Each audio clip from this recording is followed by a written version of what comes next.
Fascism যত শক্তিশালী হোক, মানুষের মনুষ্যত্ববোধ কখনো কখনো জেগে উঠলে সমস্ত ফ্যাসিজমকে দুমড়ে মুচড়ে ভেঙে দিতে পারে।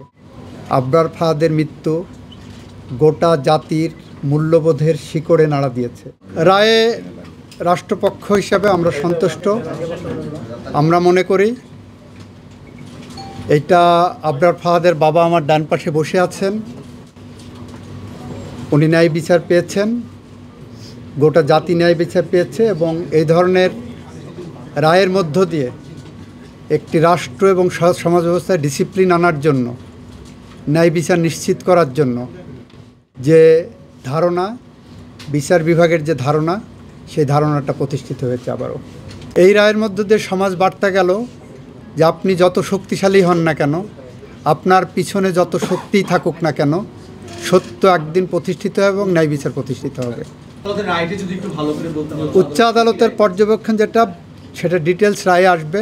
উচ্চ আদালতের পর্যবেক্ষণ এটাই, নিম্ন আদালত তার রায়ে যে ফাইন্ডিংস দিয়েছেন, যে ভিত্তি স্থাপন করেছেন, সেখানে ওনারা কোনো ইন্টারফেয়ারেন্সের মতো সুযোগ পাননি। এটাই পর্যবেক্ষণ। পুরো রায়টা 20 জনের নিম্ন আদালত ফাঁসি দিয়েছিলেন, 5 জনের যাবজ্জীবন দিয়েছিলেন এবং সেটা বহাল আছে। 4 জন পলাতক আছে। এটা আপিলের প্রক্রিয়া, তো আপিল ফাইল হবে। আপিল ফাইল হওয়ার পরে এটা ম্যাটার অফ রাইট, ডেথ রেফারেন্সে আপিলটা আর সিপি করতে হবে না, এটা ম্যাটার অফ রাইট আসামি পক্ষের। আপিল ফাইল করুক, তারপরে আমরা প্রক্রিয়া কিভাবে আছে আইনগতভাবে আমরা দেখব। আদালতটা রায়টা রিলিজ করলে তখন আমরা নকল তুলব, আমরা আমাদেরটা তুলব, তারা তাদেরটা তুলে নিয়ে করবেন। আইনি যে প্রক্রিয়া আছে, আমরা তাদের আইনগত সমস্ত অধিকার নিশ্চিত করতে চাই। এইটা আমার রেকর্ডে আসেনি, আমার কাছে আসেনি। আমি পত্রিকা আপনাদের মতোই দেখেছি, মিডিয়াতে। যদি এরকম ঘটনা ঘটে থাকে, নিশ্চয়ই কারাগার কর্তৃপক্ষ এটা তদন্ত করবেন এবং তাদের আইনানুগভাবে যা করণীয় সেটা করবেন। আর উনি যেদিন ধরা পড়বেন সেদিন থেকেই ওনার সমস্ত অধিকার যেটা আছে সেইটা দিয়েই আমরা আইনিভাবে পদক্ষেপ নেব। আমরা এই বিষয়ে এখন পর্যন্ত কোনো পাইনি, এটা নিয়ে কোনো কথা মন্তব্য এখন করবো না, যেহেতু হাইকোর্টের রায় এখন আমাদের সামনে আসেনি। একটা হলো যে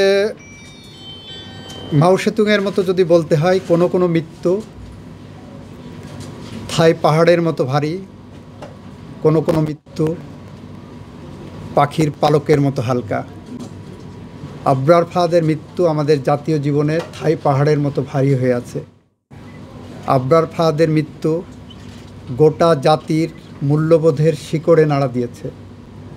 আবরার ফাহাদের মৃত্যু এক্সপোজ করেছে যে রাজনৈতিক ফ্যাসিজম কিভাবে দিনে দিনে বাড়তে পারে।